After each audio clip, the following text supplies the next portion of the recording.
One of the blessings of working in ministry is that we get to work with other people and we get to experience life on life's terms. We get to walk through the peaks and the valleys and wrestle through life and really be a part of the blessing of seeing other people experience life change. And one of those guys in our life is David Attebery. And David is going to be retiring, and we wanted to just have a conversation to glean from his experience, maybe share some stories, just understand what life in ministry has been like for the last 15 years and even beyond that, beyond Celebrate Recovery.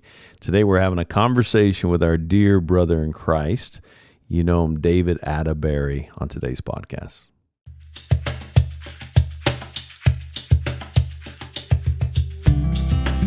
Recovery can be hard, but it's worth it. There is hope knowing we can find healing one step at a time with Jesus and healthy community. Whether you're struggling with a hurt or a hang-up or a habit, you're not alone. During this podcast, we share real stories, practical tools, and powerful truths that inspire you to keep moving forward. No matter where you are on your journey, there's hope ahead. So stick with us as we walk this path together through Celebrate Recovery. Welcome, guys. I'm a grateful believer in Jesus Christ. I struggle with drugs and alcohol and perfectionism. My name is Rodney. I'm the pastor and ministry leader here at Fellowship Rogers and part of this great ministry that is Celebrate Recovery. It's good to be here with you.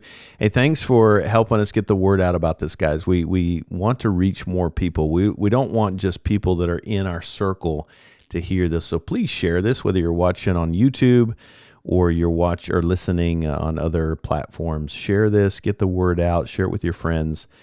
We want to inspire people to come be a part of this incredible ministry. But got a couple great buddies here with me today on our podcast, and love to introduce them, and we'll jump into a conversation. Andy? Yeah. Hey, y'all. I'm a grateful believer in Jesus. I struggle with anxiety and depression, sexual addiction, and grief. And my name's Andy. Hey, Andy. Hey, Andy. I'm a grateful believer in Jesus. Struggle with anger, codependency, and depression. My name is David. Hey, David. Well, and David is here, as we mentioned in the intro, kind of threw this on you last minute, so I appreciate you. And maybe that's better. That's a good thing.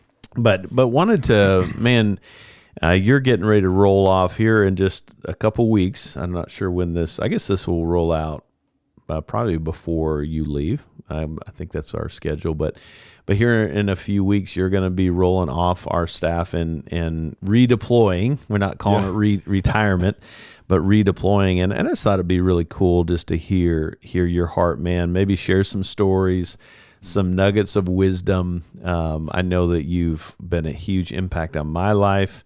Andy probably say the same thing, and many other people say the same thing. But man, let's just jump in, kind of just holistically, high-level view. Celebrate Recovery, 15 years you've been on staff here. Started at Rogers, went to Fayetteville, Celebrate Recovery, helping Andy down there, but been an integral part here in Rogers as well. What's the last decade plus been like for David Attebery here, man? That's a great question, because immediately the first thing that comes to mind is like, man, it actually feels like it's been quick. Yeah. You know, as Karen and I have talked about often, my wife Karen, 15 years is the longest I've ever been on staff, you know, with a church. I've done vocational ministry all my life. And how many years you've been in 40. ministry? 40 years. Yeah. Wow. Yeah. I'm doing my math right. Yeah, that's somewhere awesome. in there. Yeah. And so it feels like it's gone fast, but it's been meaningful. I think, I've served with other churches in different roles, predominantly worship and student ministry in my early years, and then a little bit of church planting, but different circumstances.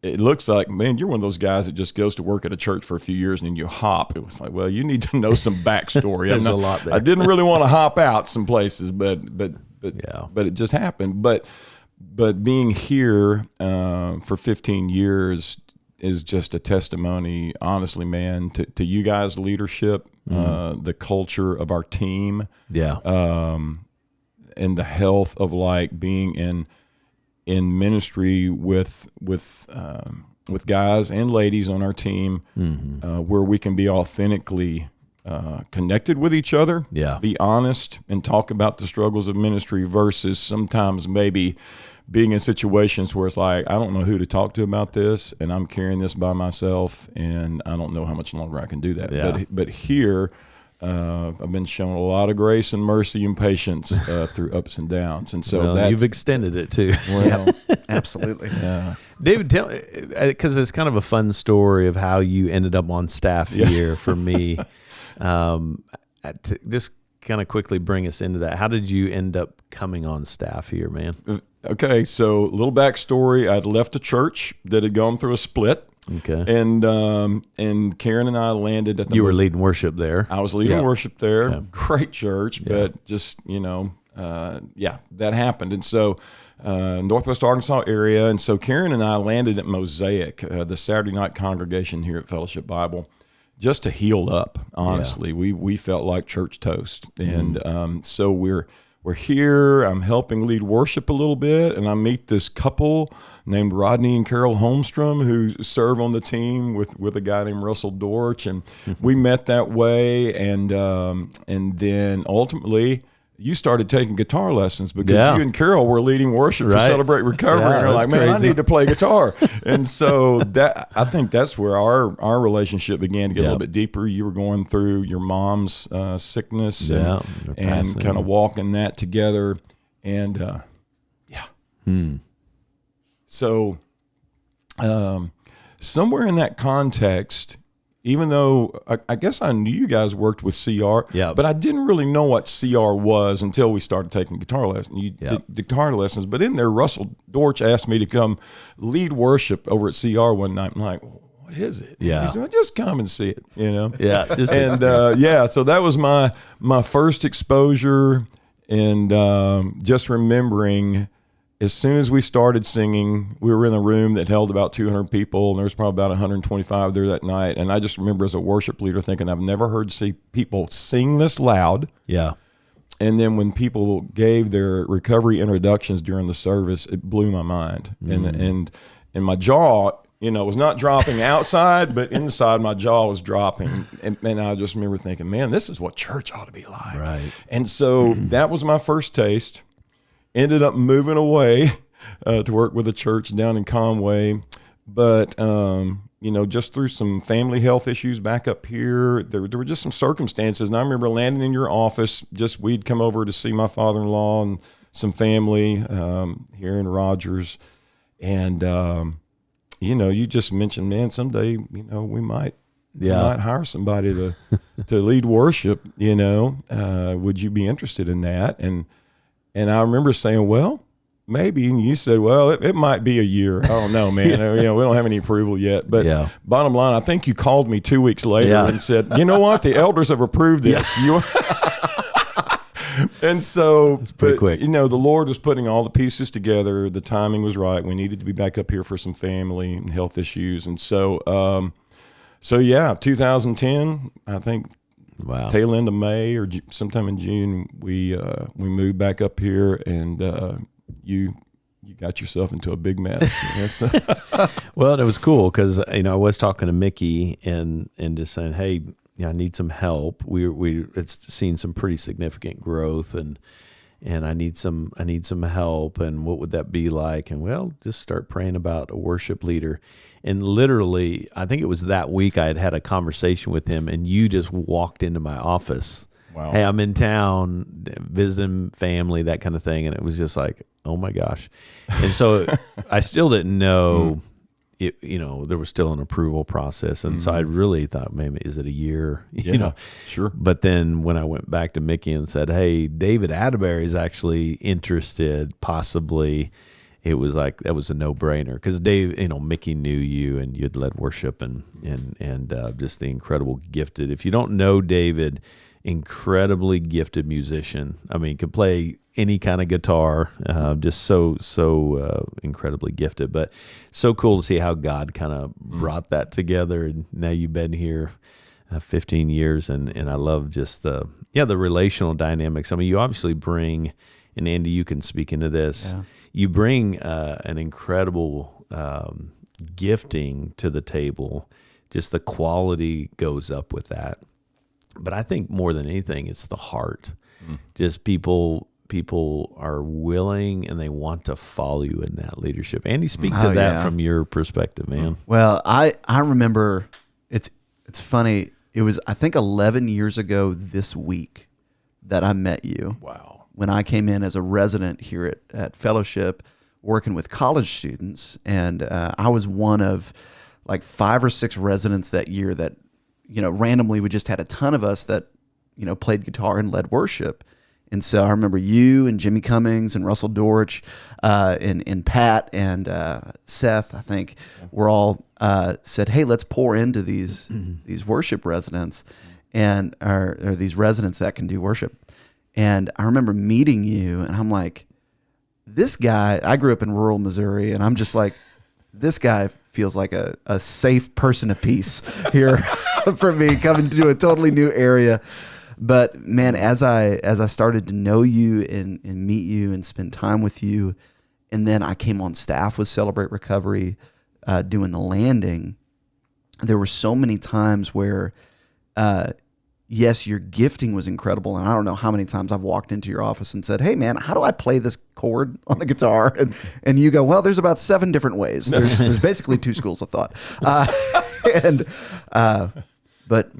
But more than anything, the way that you approached worship and the way that you led worship, there was a simplicity that you had for me as a young 20-something, being able to sit under your leadership as a guy that has done this for a little while and seen a lot of things, and being able to give context to the way worship has evolved in the church, but more than anything, bringing it back to, hey, just love Jesus and point others to him. That simplicity, the weight that it took off my shoulders, man. Yeah, huge. Yeah. Well, I want to get to some nuggets, but it would be a tragedy if I didn't speak to the silly side of David. But very serious. I am very serious. I think one of the things, if I was kind of given some words to describe David, prankster would be one of those. He's a incredible prankster. You have to kind of watch your back, so to speak, a little bit, or your office chair wheels, or whatever. What's your favorite, thinking back on the pranks and things, stories, man? What's a story that really resonates, just that would kind of give our listeners kind of a view and a glimpse of the silly side of David that you've done, man? Were you in on the Garland picture? Was that Oh yeah, that was me and you. Okay. Yeah. These are, I mean, yeah. Okay, so I will back up. I mean, 2 of my favorites are to take one wheel off of the bottom of an office chair because that always it's a near fall. Brings joy. Yeah. Or if your windshield wipers on your car will pull Pick 'em up. up, yeah. Those are funs. But Andy and I, Rodney was getting ready to go on vacation. You were getting ready to go on vacation. Mm-hmm. Yep.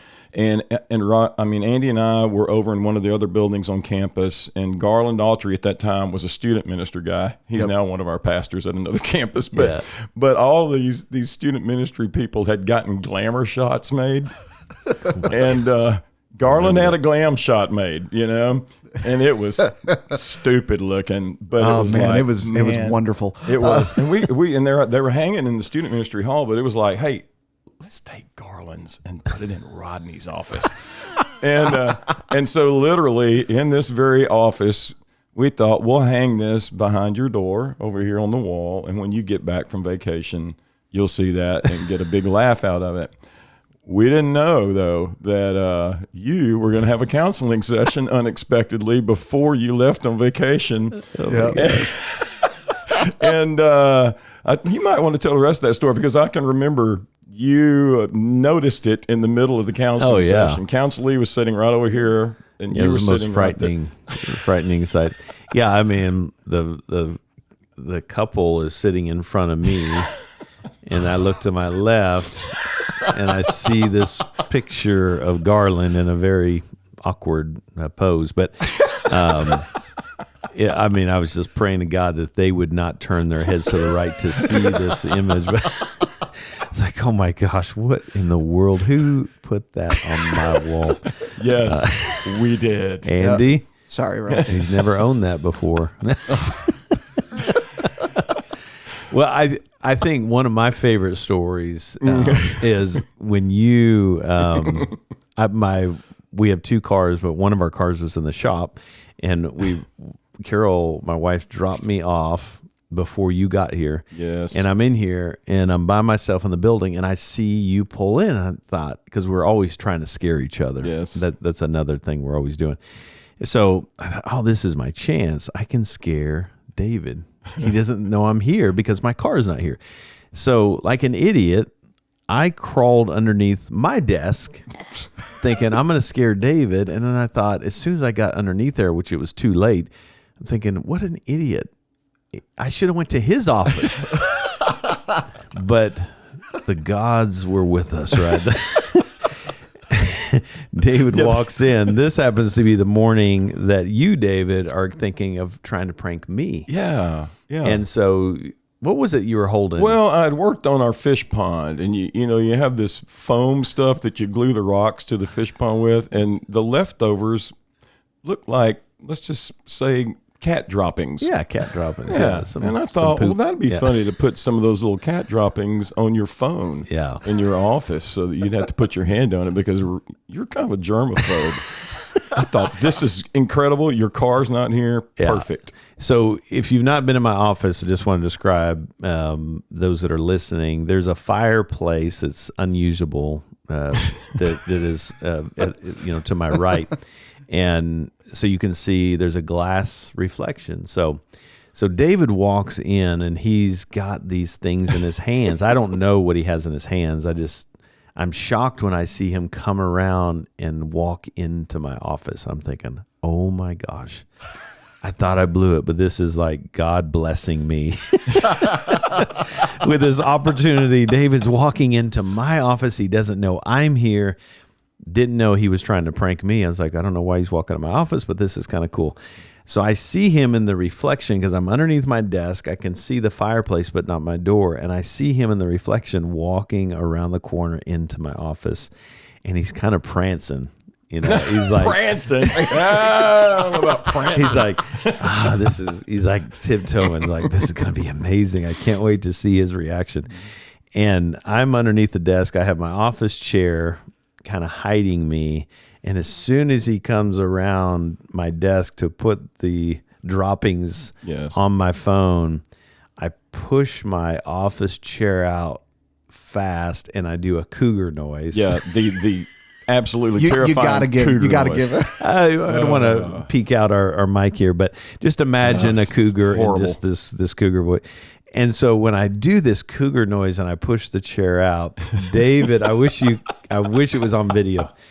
David's face has this sheer panic and like, what just happened? It was near death, man. I think I screamed like a girl. Yeah, he let out some noises I hadn't heard before, and literally fell back on the floor, his feet and arms straight in the air.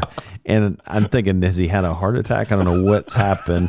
And he's just frozen like a possum that rolled over. Like one of those goats. It's one of those goats that flips over. Oh my gosh. But I laughed so hard I nearly passed out on that one. That was so funny. But it was just cool how that worked out. You were trying to prank me, and I ended up scaring you. Mm-hmm. Pretty cool. So, hey, I want to take a super quick break. We're going to continue the conversation with David, just hearing his heart and sharing some funny stories, heart stories of his life here, 15 years. So stick with us, and we'll be right back and continue the conversation. Welcome to Hope in Recovery, a Fellowship Celebrate Recovery podcast that shares life-change stories and recovery topics all centered around the CR principles based on the Beatitudes in Matthew chapter 5. In the Beatitudes, Jesus gives us incredible tools to help us face our hurts and hang-ups, those lies we believe about ourselves, God, and others, and even our circumstances. He helps us to ultimately tackle those defenses and protections we call habits that cause chaos in our relationship with God and others. Our prayer is that you find hope and healing for your mental, spiritual, emotional, and relational journey as you listen. Now join Rodney Holmstrom for another episode filled with hope and encouragement for all of us on the road to recovery. All right, welcome back. We're talking with David Attebery, just celebrating him and gleaning some wisdom, but also sharing some fun stories around 15 years on staff here with Fellowship Rogers and Fellowship Fayetteville with Celebrate Recovery. But some fun stories. Andy, any fun stories that you would share about man. David through the years, man? Gosh. Well, I think anytime that we would set up Christmas decorations up here in Rogers was always fun. It was always fun. I remember us tying a rope to a giant choir riser and lowering it down about 2.5 stories. You remember that? I forgot about that. Yeah. That That was sketchy, but the near- Lord was with us on that. But I think one of the funniest moments that I remember is the three of us were here in this office talking about something. And there had been, this was before the fireplace got sealed up. And there had been wasps and stuff that had been getting in the fireplace. And we had an admin named Brittany. She was a little gullible. We love you, Brittany. Brittany, Yeah, if if you're you're listening, we love you. Yeah. We hope you're doing well. But we thought, you know what? It would be humorous for us to maybe play a little prank on Brittany. Yeah. And so you had a bunch of paper clips in here. Yeah. And so we took all of those paper clips in our hands and we just kind of huddled together. We were huddling together right over there. And we're like, all right, okay, on count of 3. 1, 2. And we ran out the door screaming, bees, bees. And as we did, Rodney, I can still see the visual of you throwing the paper clips at Brittany. Absolutely. And she's huddled in the corner.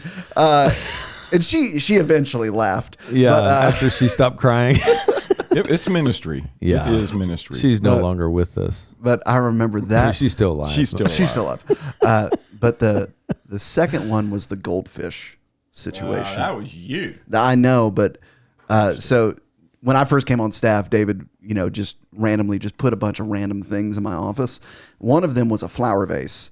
And so I decided, hey, I'm going to take a flower vase, and this was when Walmart still sold goldfish. And I just went and got 3 goldfish and put it in there and put it on David's desk with some fish food and didn't say anything. Oh my gosh. And he didn't know me well enough to know that it was me. And I didn't know he had a fish pond in his backyard. And so that was just another great detail to it. But once you figured out it was me, I was helping lead worship on Sunday morning that week. And you came in and jacked with my iPad and put some notes on some charts referencing goldfish that I didn't see until Sunday morning during the service. Yes. And, Yes. and so, Beautiful we flipped to the next song, and I see this giant letters on my chart that says "fish food." Anyone? So we know Andy doesn't practice during the week. We learned that. Oh, That's hey. I'm just kidding. That's harsh. That's hilarious. Well, lots of fun memories for sure. But kind of turn the corner here, just the heart stuff. What some of the things that most meaningful memories for you, David, is and that's a lot to kind of think about. Yeah. 15 years, but just 40 years of ministry, but specifically with Celebrate Recovery, man. What's been the greatest impact for you personally that you've witnessed or experienced yourself, man? 2 things immediately come to mind because you did put me on the spot for this today. But it's being in step studies with men and seeing the life change that happens in those. And then I tell people that as a worship leader, you have the best seat in the house. For us, it's on Friday nights to Celebrate Recovery. And at our Celebrate Recovery, we do what we call the chip song, second song in the service where we hand out sobriety or victory chips.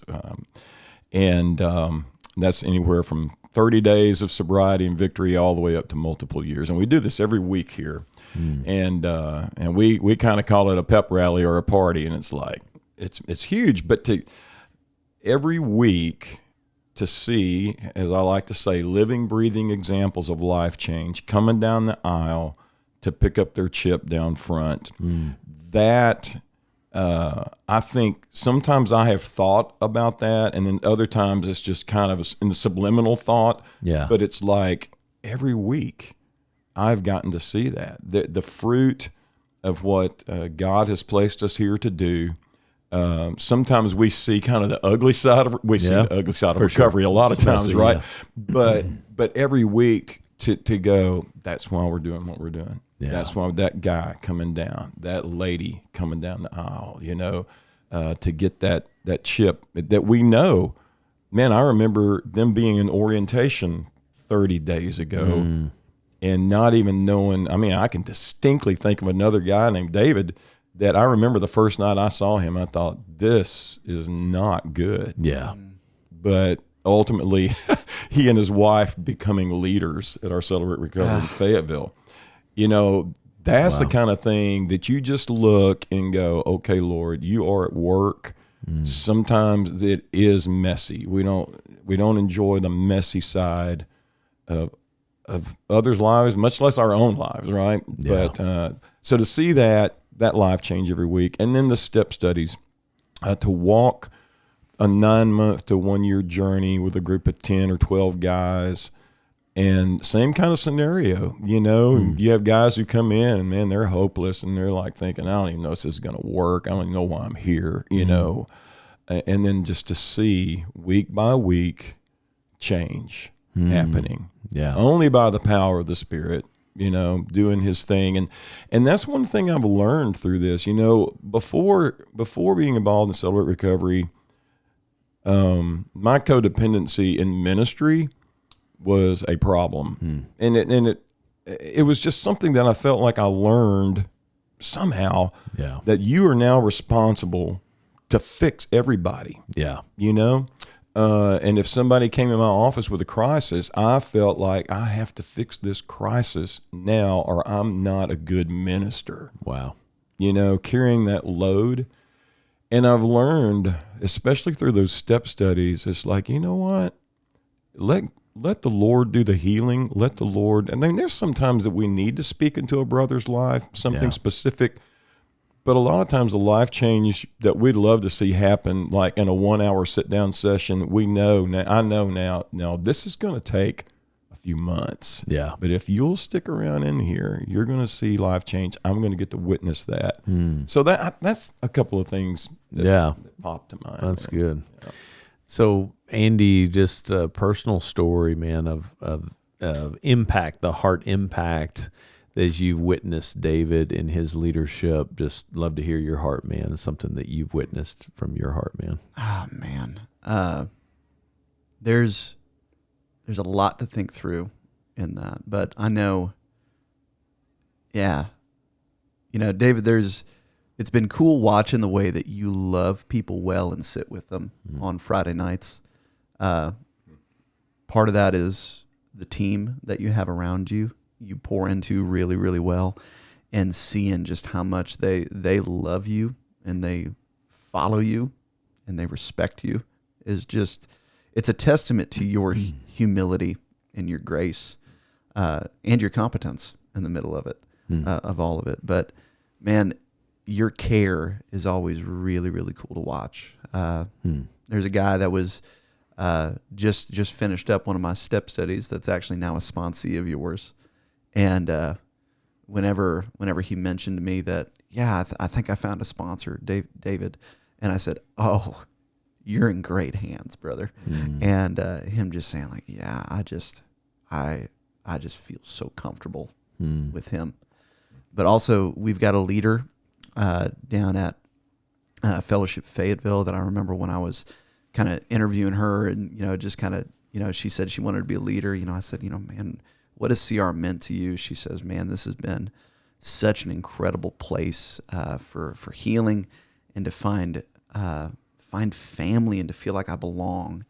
And one of the reasons why I kept coming back is after that first night, David was leading my orientation group, and he just gave me a call after that next week, talked with me for a couple minutes and prayed for me. And she said, I felt so loved and cared for that I knew this was the place that God was leading me to find healing. And there's a lot of cool big stories in there, but there's 1,000 little stories like that. Yeah. Of just your presence and grace in people's lives, just in those little moments. And I think that's so powerful because that actually shows who you are. Because you're not trying in those moments. That's good. I've learned from you guys, honestly. I mean, there's that thing of just, we're all following somebody's example, right?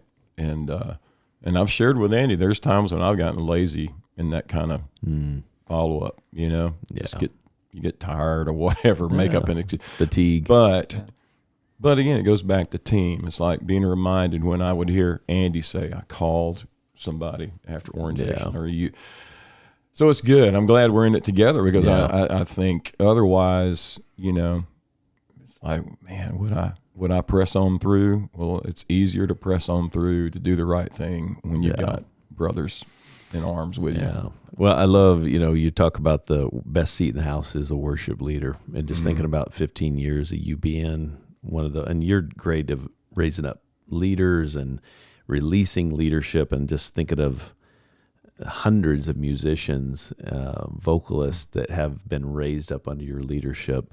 But just thinking specifically with you being in that best seat in the house, looking out, and just there's power, and we've talked about this before, but just if we think about the people in those rooms, in those corporate gatherings, the number of tears that have fallen from people's eyes in worship, and just thinking about worship really is just my chance to music in a rhythm express prayer to the Father. And just you being able to lead us there, and just the number of tears, if we could count the number of tears that have fallen from the eyes of the people in those rooms under your leadership in 15 years, pretty cool. But on a personal level, even thinking about, even in our dynamics, the vulnerability. I've been in settings where, you just don't go there. You just stay professional, and not that it's unprofessional to show our pain, but to be able to show the heart part of it. And I'm just thinking about the number of times we've all been able to share tears together. Absolutely. Lots of laughter, tons of laughter. But for you to come in and feel safe to show me that part of your heart. But then to be that for me, I mean, I've gone to your office and said, man, you talk about passing of my mom. It gets me emotional thinking about those conversations, but grateful for the space, and what a rich relationship. Just to be able to have somebody that is safe, that you can allow the tears to fall. It's odd. Yeah. Sorry, I'm getting emotional. It's all right. But just thinking about, even in my story, men in general, unsafe, and to be able to, even right here, feel safe to cry in front of you guys. Absolutely. A big part of that is having relationships like you. So, absolutely. So I just want you to know, man, that means a lot to me, and it means so much to the hundreds, if not thousands of people. We've buried a lot of people together, memorial services and funerals and weddings and that kind of thing. Some people are not here that have been in that shade because of the seeds that you've planted.